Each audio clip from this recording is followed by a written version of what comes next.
Welcome to Session 7. Fixing the culture. It all starts with leadership. Questions to ask. What does healthy leadership look like? What needs to change and how do we create culture? Culture change. Where do we start? What aspects of a company will the culture affect the most? When have we taken culture too far? Quoting Lencioni, imagine two organizations. The first is led by a leadership team whose members are open with one another. They passionately debate important issues and commit to clear decisions even if they initially disagree. They call each other out when their behaviors or performance needs correction, and they focus their attention on the collective good of the organization. The second is led by a leadership team whose members are guarded and less than honest with one another. They hold back during difficult conversations, feign comments, and hesitate to call one another up on unproductive behaviors. They often pursue their own agendas rather than those of the greater organization. Which of these two teams would you like to be on? Dr. Sam Chand states it well when he says, changing a culture requires tremendous patience.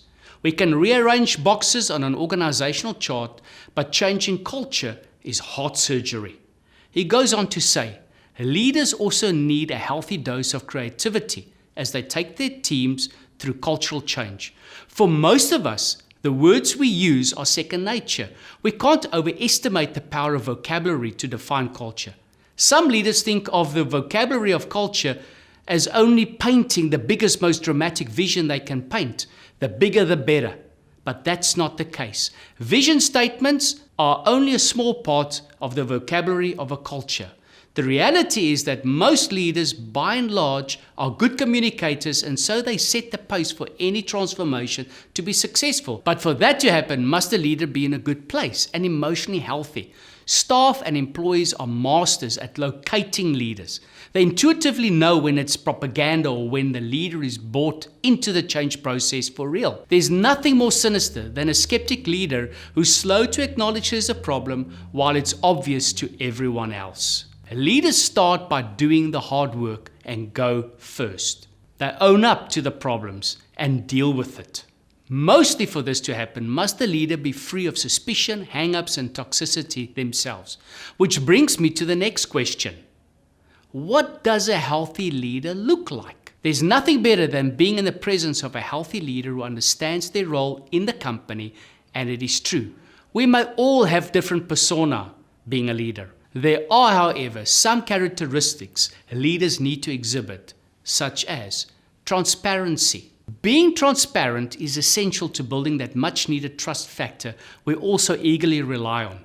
It is expected of leaders to be real, to be devoid of all forms of pretense, and to be open to their faults and weaknesses. Another factor that is surveyed by both old and new hires is the leader's ability to foster relational dynamics before the productivity message gets drummed down.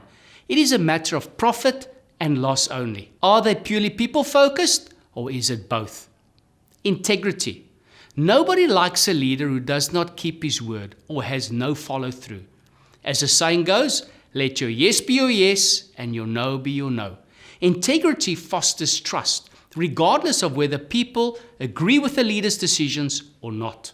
Be devoid of politics. Politics is best described as saying or doing something based on the reaction you expect to get, instead of saying what you actually mean to say. A leader devoid of politics will take every hallway discussion to the boardroom and thrash it out in the open.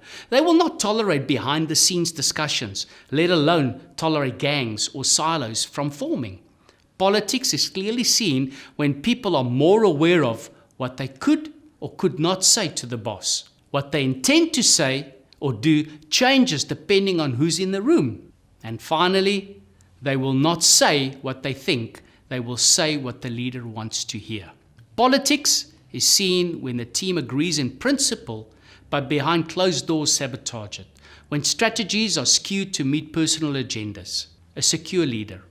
No one likes to follow an insecure leader.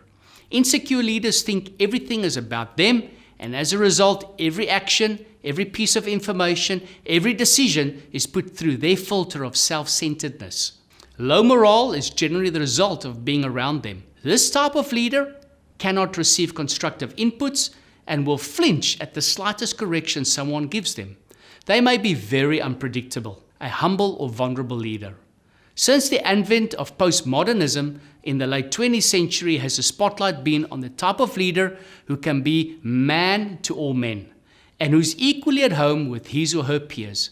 This type of leader is one who is not shy to say, "I do not know, let me come back to you," or "I need help." Furthermore, they will not hesitate to call any of the team members out on issues and will share accolades because it's not about them. An accountable leader. Accountability is the obligation or willingness to accept responsibility or to be called to account for one's actions.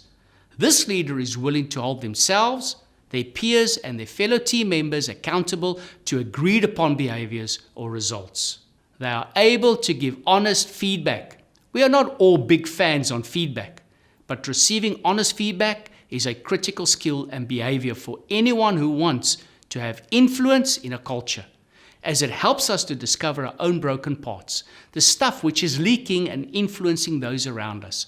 Feedback must answer the number one question: I do not know how you experience me unless you tell me.